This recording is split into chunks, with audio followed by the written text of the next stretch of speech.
almost there. What does a Hollis Street specialist know about my health? Listen, Holmes. Dr. Moore Agar insists you have a complete rest if you wish to avoid an absolute breakdown. The sea air will do you the world of good. You should have traveled alone, Watson. Nonsense. We're on holiday.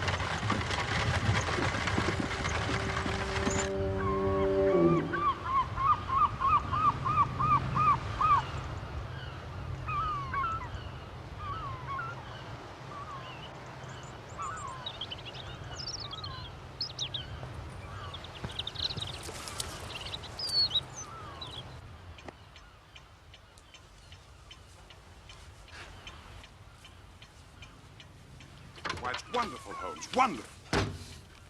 The views are spectacular. We're overlooking the most dangerous piece of coastline in the country. Your friend is a natural historian, I presume. An old acquaintance from my college days.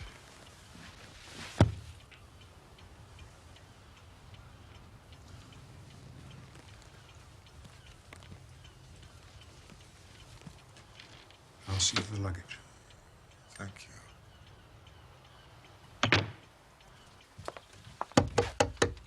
Good day to you, sir. Oh. I thought as we were going to be neighbours for the next few weeks, I ought to say a few words of welcome. How very kind.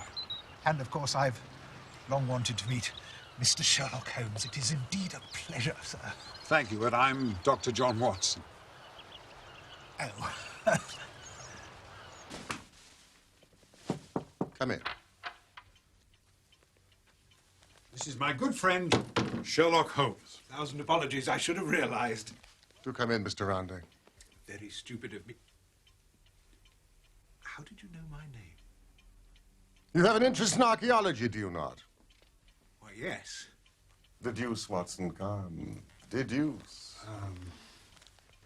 You've got mud on the points of your shoes and beneath your knees and on the fingers of your right hand. Which indicates that you've knelt on the ground for a length of time. Oh, Watson, you're coming along marvelously. You're a left-handed gardener. You're a student of archaeology. You've published a paper on the theories surrounding Neolithic burial rites. You are the Reverend Francis Roundhay, vicar of the parish of Tredanick Wallace. Astonishing, sir. Please, sit down. But left-handed. The hand with which you hold the trowel. Exactly right. Precise in every detail. But how, sir, how? Vicar. The parish magazine, it's all... That's outrageous.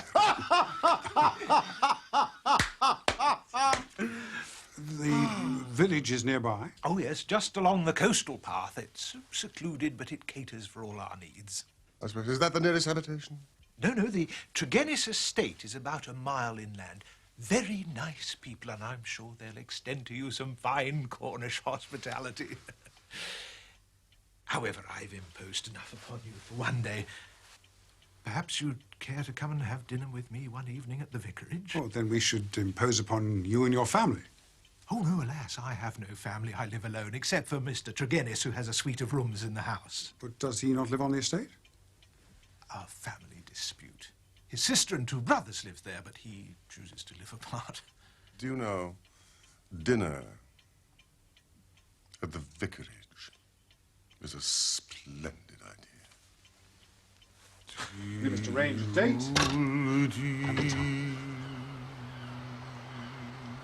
Yes, well, of course, gentlemen. Good day to you.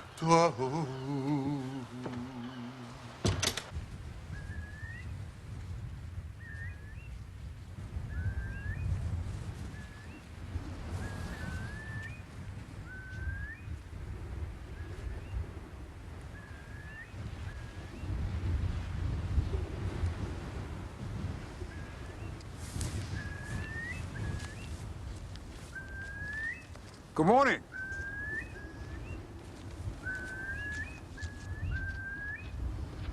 Cornish hospitality. Weather-pitted slabs of granite. Ancient tombs. Scattered throughout the length and breadth of this peninsula. Like the sea. I suppose death is always with us.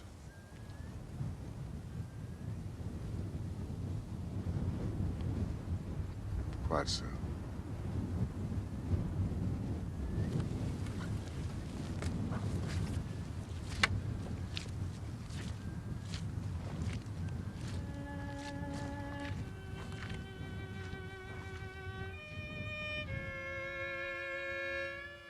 Quite often during those days in Cornwall, Holmes would strike out alone. The mystery and glamour of the place, with its sinister atmosphere of forgotten nations, appealed to the imagination of my friend. He spent much of his time in long walks and solitary meditation.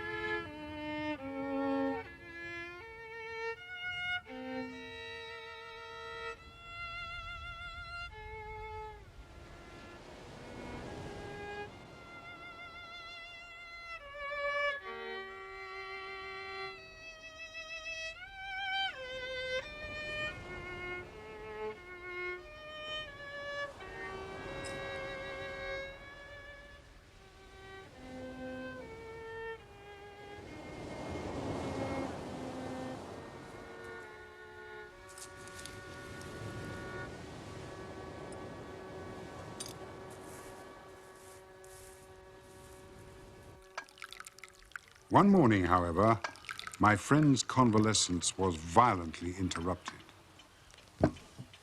Gentlemen, I urge you to consult the police. Holmes is a sick man. Yes, but getting better all the time, Watson.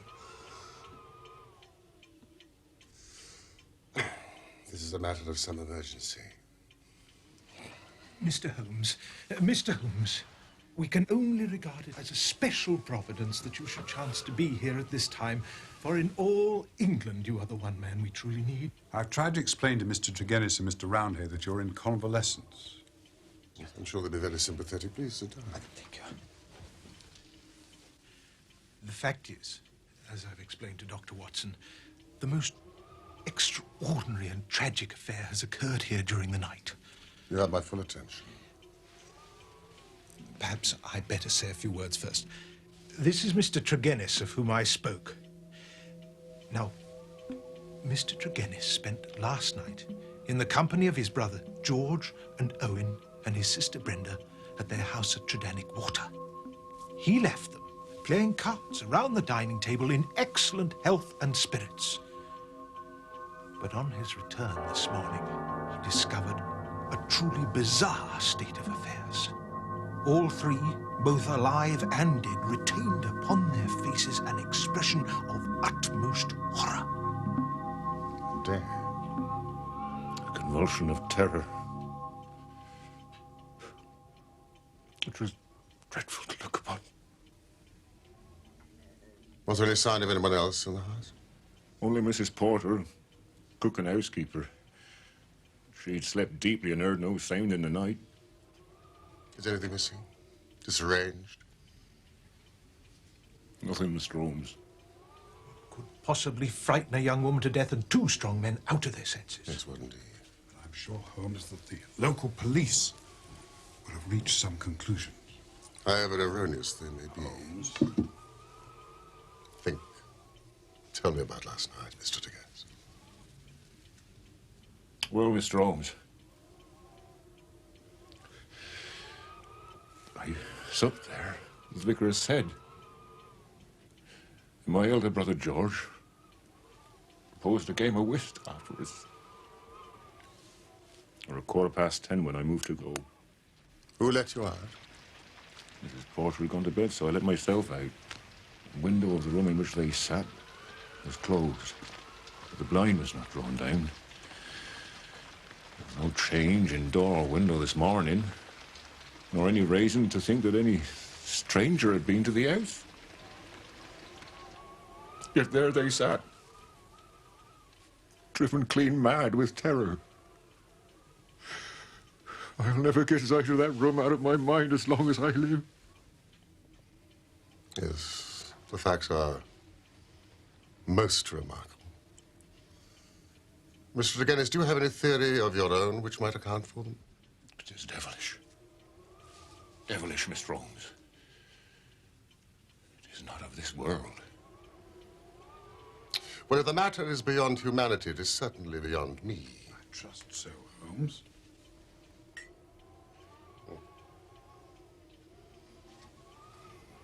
Now think very carefully, Mr. Tregennis, about the evening that you spent together. Did anything stand out in your memory which might throw some light upon this tragedy? There is nothing, Mr. Holmes. Were they nervous people? Did they ever show any sign of apprehension? Not to my knowledge, Mr. Holmes. Then there's nothing in which you can assist me.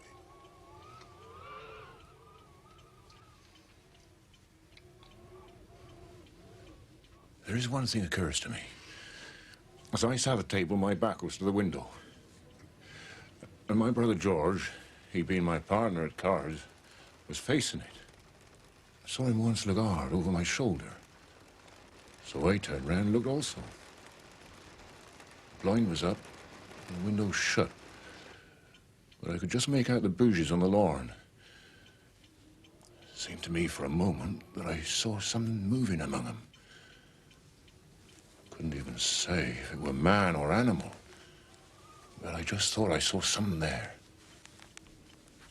Did you not investigate? The matter passed as unimportant. Did you have any premonition of evil? None that I was aware of. How did you hear the terrible news so early this morning? I'm an early riser. Generally take a walk before breakfast. This morning I'd hardly started when Dr. Richards overtook me in his carriage. Mr. Tregennis, I've just had an urgent message from your sister's house. What's happened? I'm not quite sure, sir, but you'd better come with me.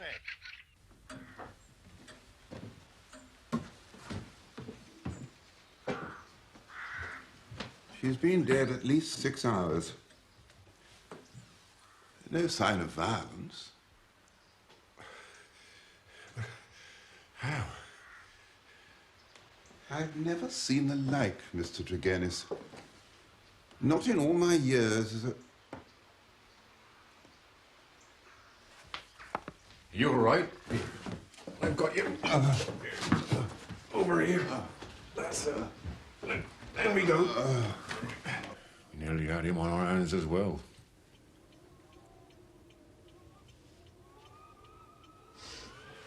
Where are you going, Holmes? Titanic water without delay. With your permission, Mr. Holmes, I'll go on ahead. Thank you, Vicar. Quickly, otherwise we'll be there before you. Holmes, I must protest. Save your protestations for later, Watson. Much later.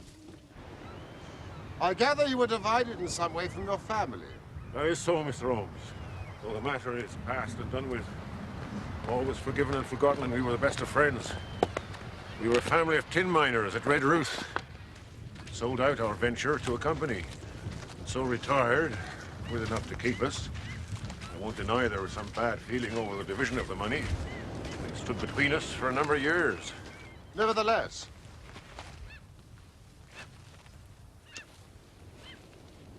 you decided not to leave Cornwall. I suppose I entertained some hopes of returning home one day.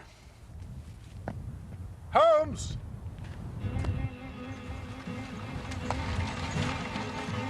Holmes, stand back!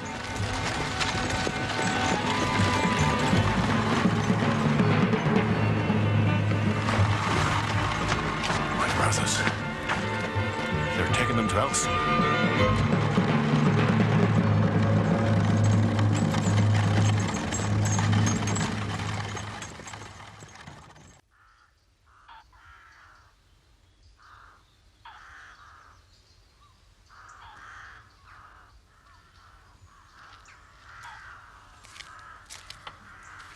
It's a lovely house, Mr. Tregennis.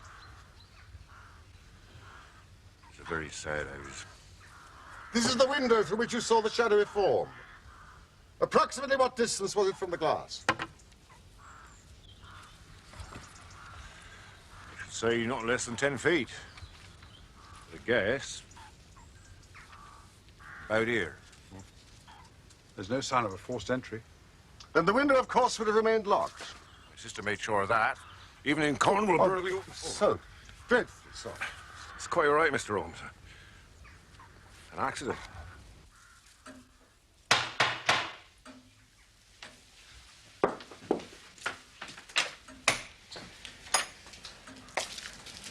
Thank you. Could you let Mrs. Porter know I'm back?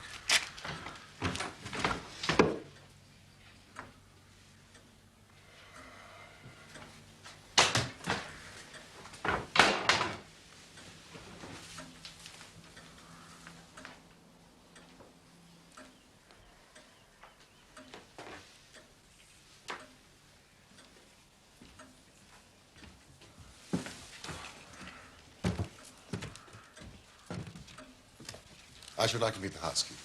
Of course. Oh, but please try to avoid causing further distress. Death is always distressing, Mr. Tregennis.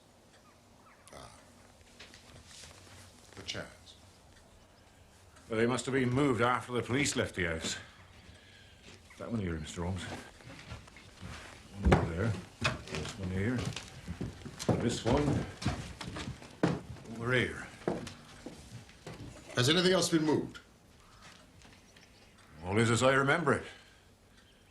You must understand there was a great deal of fuss and confusion when I arrived this morning. Things may have been moved without thought given to their significance in a criminal investigation. Criminal. That is a very interesting word. So you no longer subscribe to the theory of a supernatural explanation?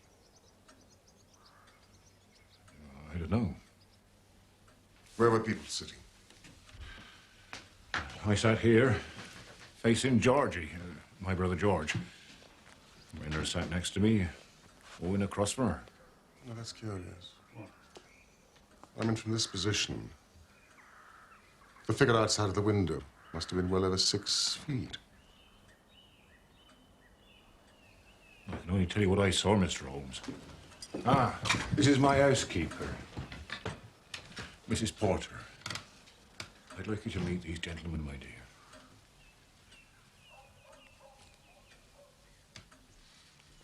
She was so beautiful. So beautiful. She is still very upset. We're all very upset, Mr. Roundhay. Come and sit down. I'll not stay in this house one moment longer than I have to, sir. I shall rejoin my family in St. Ives. But you're part of our family. Your family, Tregennis, is dead, sir. Dead or as good as. I'm still alive. Mrs. Porter.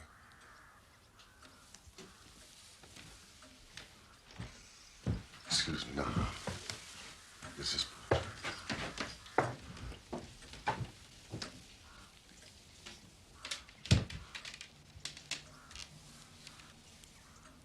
My name is Sherlock Holmes, and I'd like you to tell me all that you know. Mr. Holmes is a detective. He's going to try and find out what happened to Brenda. Don't you worry. Please, leave nothing out. I can tell you very little, Mr. Holmes.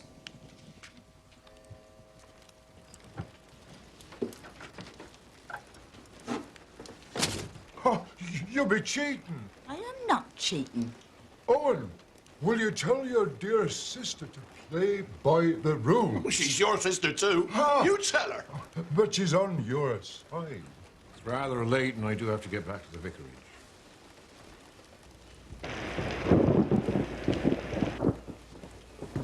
Mortimer, you must stay here for the night. Oh, please say you will. Well, don't force him to stay if he doesn't want to, Brenda. Oh, really? I thought we'd put an end to our squabbling. Mortimer is just as much my brother as you and Georgie. Don't worry, dear brother. You know where I'm not welcome, and why visit us at all. You disowned us. Or have you forgotten? We'll be all right now, Beth, if you wish to retire.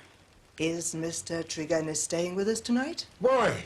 Do you also object to my presence, Mrs. Porter? Mortimer! I want to know, should I air your room, sir? Sorry. Thank you, Beth. That'll be quite all right. Mr. Tregennis will not be staying. Very good, Miss Brenda. Is it customary to have a fire in the room at this time of year? It was a cold and damp night, Mr. Holmes. Well, I must say, I thought it was rather humid. I suffer with a mild blood disorder. Feel the cold on even warm nights. I know how you feel.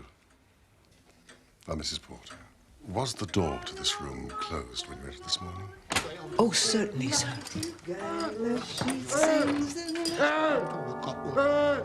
You nightingale, as they sing in the valley below, as they sing in...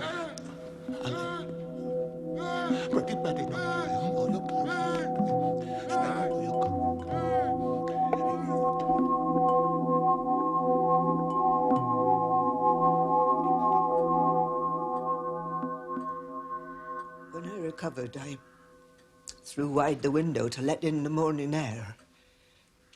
Then I ran down to the lane and sent a farm lad for the doctor. And the rest I think you know, sir.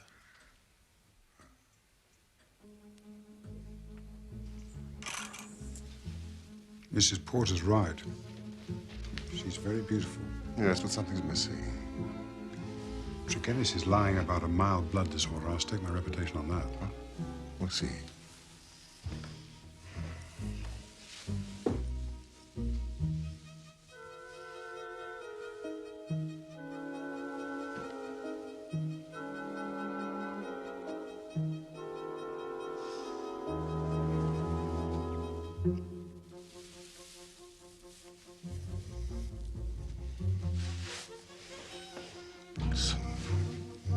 Watson.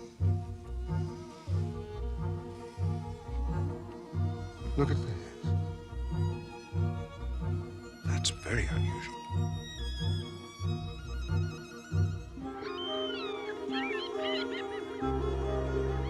It won't do! It won't do! 3 people grievously stricken by some conscious or unconscious human agency. Now, when exactly did this event occur? They'd finished playing cards. It was past their usual hour for bed. Apparently the chairs had not been pulled back from the table. Well, it must have been only moments after Tregennis left the house. Exactly. You're conscious, of course, how I managed to obtain a clearer impress of his foot. Yes, I guess something of the sort.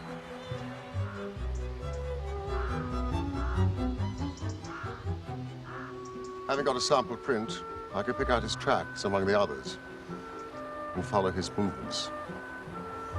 For the length of his stride, he returned swiftly to the vicarage. If Tregennis disappeared, then almost instantly some other person affected the card players. Now, how can we reconstruct that person? But is there any evidence, really, Watson, that anyone did creep up to that window? The only suggestion comes from Tregennis, who says that his brother reacted to some movement in the garden. And how was this impression of horror conveyed?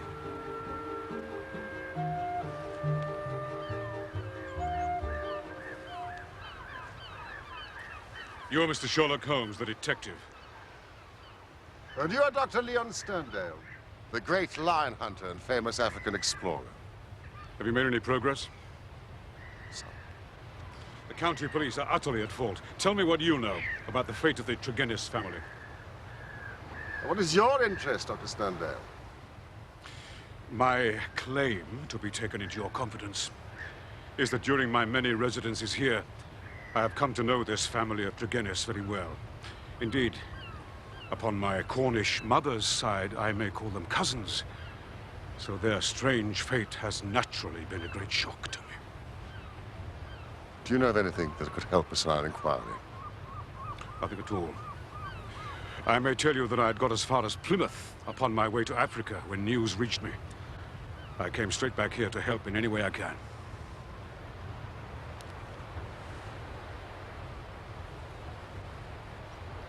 Did you lose your boat? I will take the next. That is friendship indeed. I tell you, they were relatives. Did your baggage go on with the boat? Some of it. Most of it remained in the hotel. Well, surely this event could not have found its way into the Plymouth Morning paper. No, sir. I received a telegram. From whom? You are very inquisitive, Mr. Holmes. It is my business. The vicar, Mr. Roundhay, sent it, recalling me to Tredannick Wallace. I see. May I ask if your suspicions point in any particular direction? Well, I can hardly answer that. Then I'm wasting my time.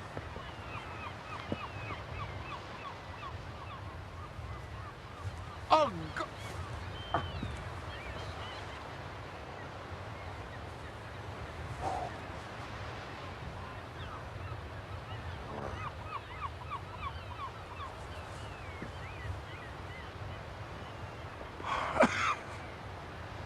To work the brain without sufficient material is like racing an engine. It cracks itself to pieces.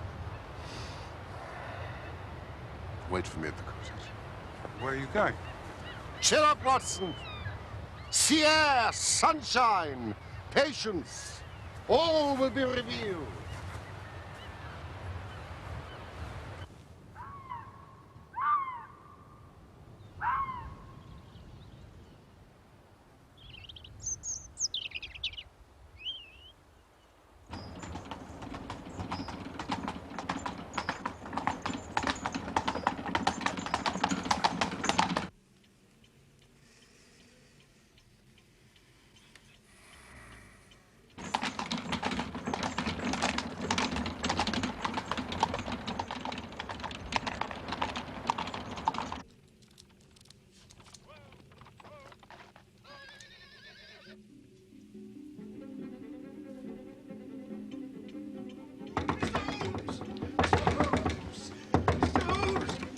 Mr. Holmes! We are devil-ridden, Mr. Holmes! My poor parish is devil-ridden! We are given... What has happened?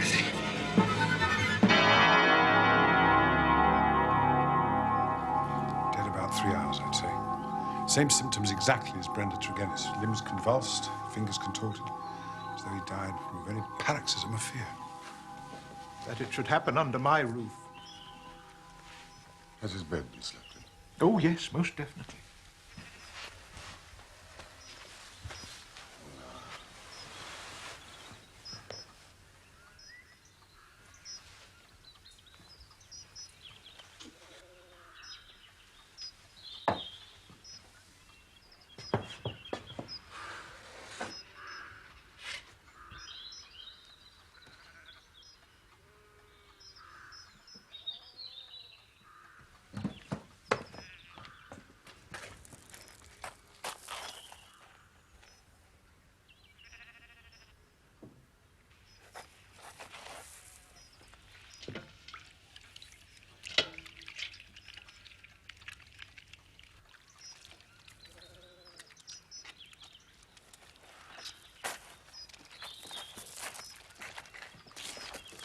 Who opened this window?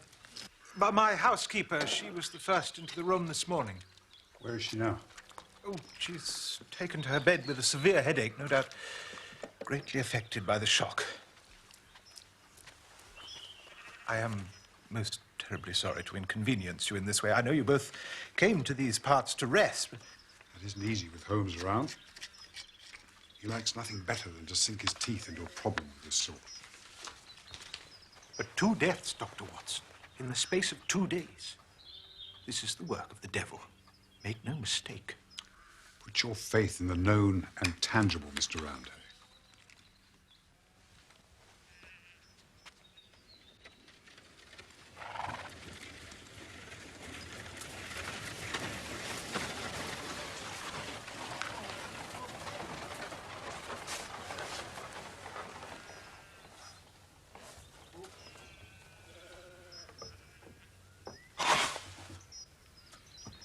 I trust nothing has been touched, sir. No, everything's exactly as it was. Right then. I'll need a statement from you and your housekeeper. Oh, Master, I'm afraid she's still rather ill. Check upstairs.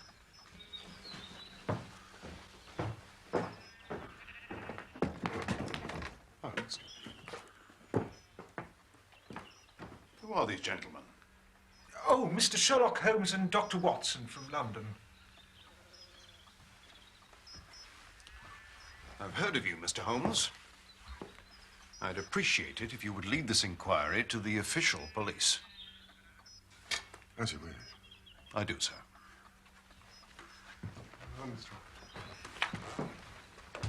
Would you direct the inspector's attention towards the window upstairs and the lamp on the table? Each is suggestive. Together, they're almost conclusive. Watson? Good afternoon.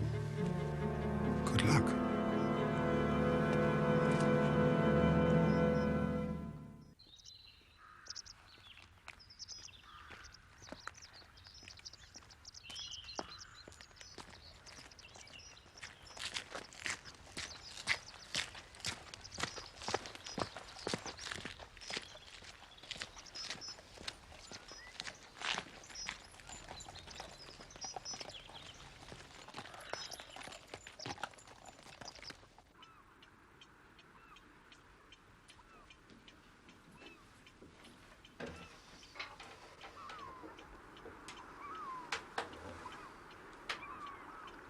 What are you doing? An experiment to test a theory. Isn't that the lamp that was in Tregennis's room? Yes, I know. Oh, I see you bought an identical one. I purchased it from a delightful little shop in the village. That's where you've been all afternoon. There is a single point of resemblance in the reports that we've heard. Now, this concerns the effect on the atmosphere of the room upon those who first entered it. First, Dr. Richards, then Mrs. Porter. And Roundhay's housekeeper was taken ill this morning. In each case, there is a combustion going on in the room. In the first case, a fire. In the second, a lamp. Now, the fire perhaps was necessary, but the lamp was lit when it was already broad daylight. A comparison of the oil consumed in this and Tregennis's lamp proves that point. But why? Something was burned, producing an atmosphere, causing a strange toxic effect. In the first instance, that of the Tregennis family, a substance was placed in the fire, and the fire would carry the fumes to some extent up the chimney. Only Brenda Tregennis, who was closest to the fire, was killed. Her brothers were exhibiting that lunacy which is evident the first effect of the drug. The other case, of course, the result was complete. So it's a poison which works by combustion.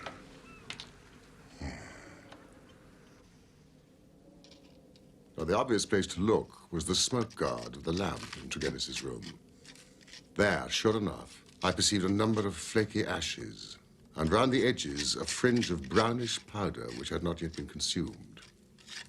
Half of this I took, the other half I left for the police. We will see if we can reproduce the same effect with our own lamp. Oh, no, Holmes. That's insane. I cannot force you to stay. But I mean to have the answer. Of course I shall stay. I thought I knew my Watson. Would you open the door, please?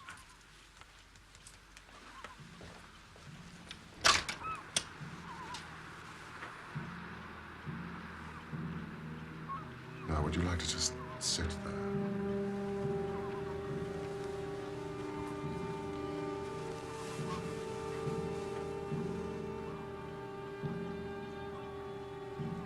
Are you ready?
You must stand clear, Mr. Holmes, or be trodden underfoot.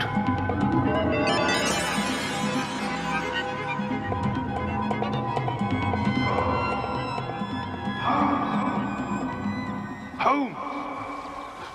Holmes! Ah! Ah! Holmes! Ah! Holmes! Ah! For God's sake, can you hear me? John! Thank God you're all right. That was a stupid and dangerous thing to do. We could have been killed. It was an unjustified experiment, even for myself. Doubly so for a friend. I really am extremely sorry.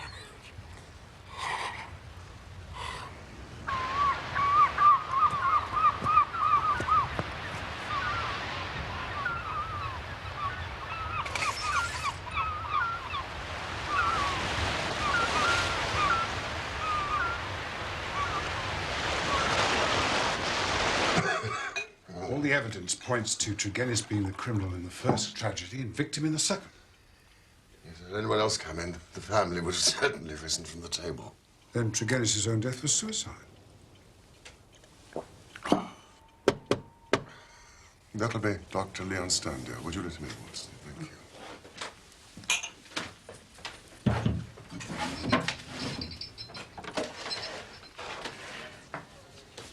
Please, come in, Dr. Sterndale. Seems you're expected. I had your note about an hour ago. But let me state directly, I don't take kindly to being summoned by anybody. I thought I'd better discuss the matter here. No risk of eavesdropping. I fail to see, sir, what you can have to speak about, which affects me personally in the most intimate fashion. The killing of Mortimer Tregennis.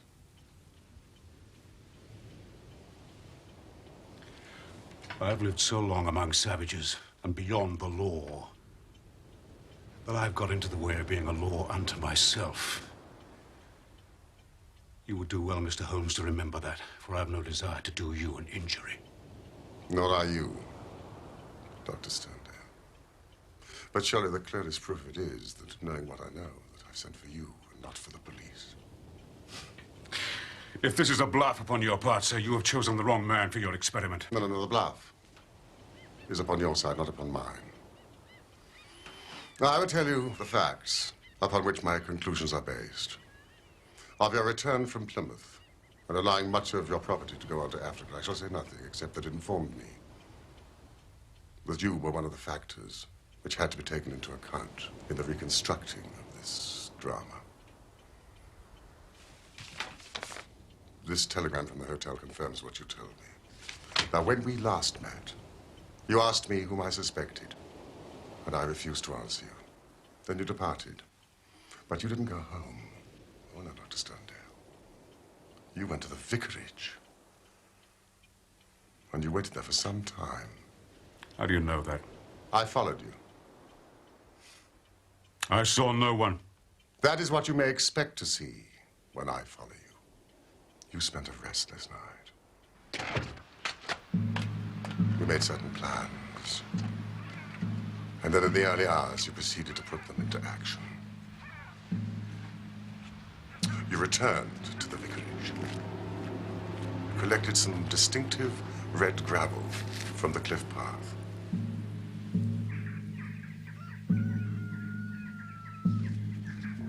The house By now it was in daylight. But the inhabitants were not stirring.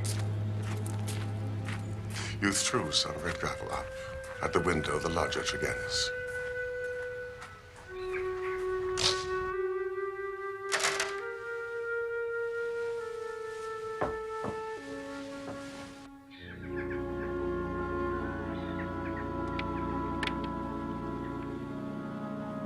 Sterndale. I must speak with you urgently. This hour? The doors are locked. The housekeeper has the keys. It is of the utmost importance.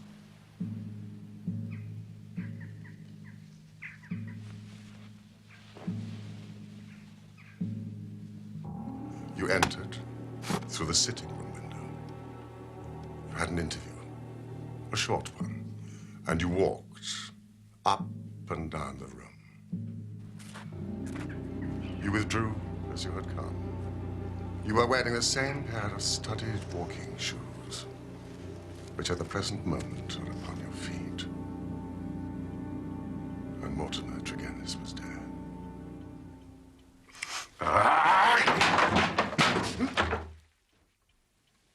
The ring you gave Brenda Tregennis. Yes.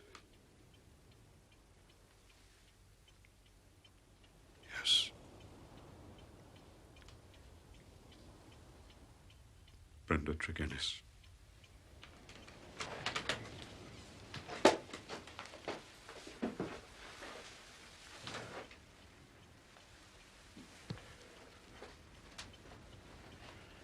For years I loved her.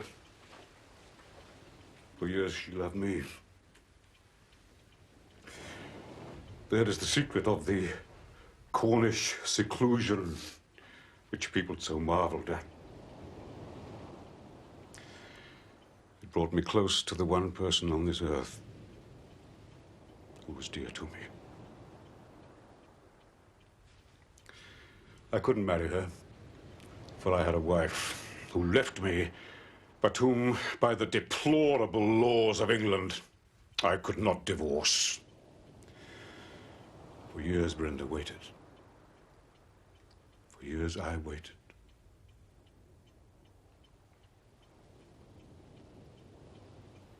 And this was what we waited for.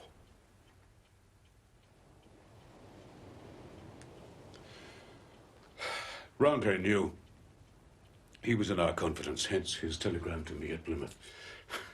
What was my baggage, or Africa, to me, when I learned that such a fate had befallen my darling? There you have the missing clue to my actions, Mr. Holmes.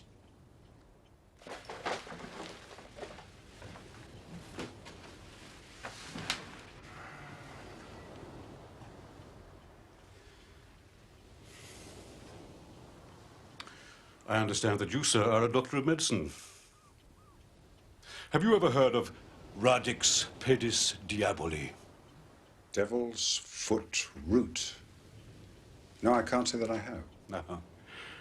Well, it is no reflection upon your professional knowledge. For I believe that save for one sample in a laboratory in Buda, there is no other specimen in Europe. It is used as an ordeal poison by the medicine men in certain districts of West Africa. And it is kept as a secret by them. You already know so much, Mr. Holmes. It is clearly to my interest that you should know all. I've already explained the relationship in which I stood to the Tregennis family. There had been a quarrel about money which estranged this man, Mortimer. A sly, subtle, scheming man. But for Brenda's sake, I was friendly with her brother. One day, a few weeks ago, he came to my cottage, and I showed him some of my African curiosities. Among other things, I exhibited the devil's foot. Poison, you say? Fascinating. You wouldn't think so if you were to try it. The smallest amount could be fatal. In this powder form, it reacts instantaneously when burned. It stimulates those brain centers which control the emotion of fear. Madness, or death, is the fate of the unfortunate native who is subjected to the ordeal by the priest of his tribe. Can he be detected? Not by European science. A few days later, my cottage was broken into. But since nothing seemed to have been taken, I gave the matter no heed until Mr. Roundy's telegram arrived at Plymouth. This villain, Mortimer, had thought that I would be at sea before news reached me, and that I should be lost for years in Africa.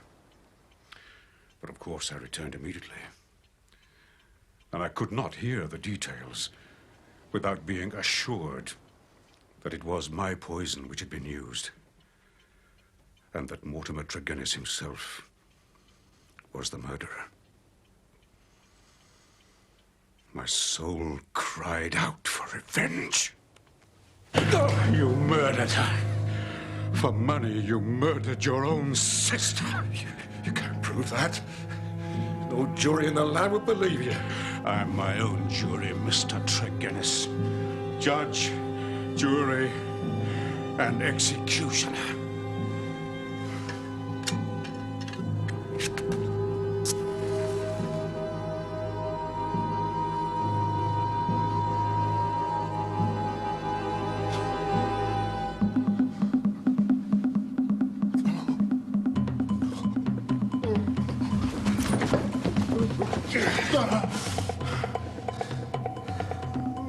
I lit the lamp. I put the powder above it.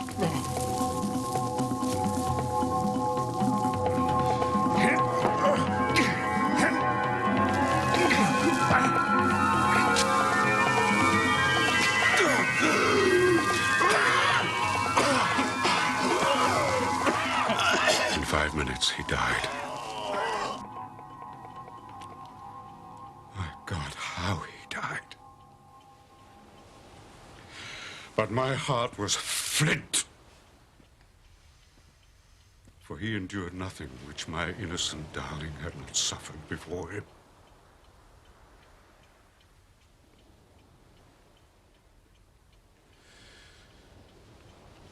You can take what steps you like, Mr. Holmes. But there can be no man living who fears death less than I do now.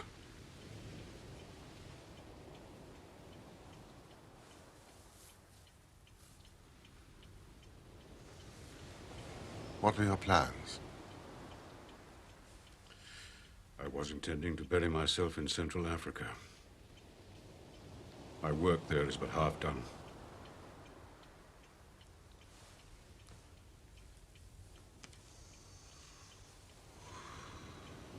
Go and do the other half.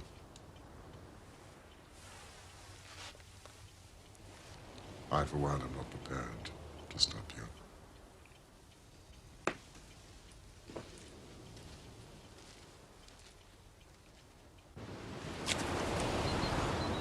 God bless you. Both of you.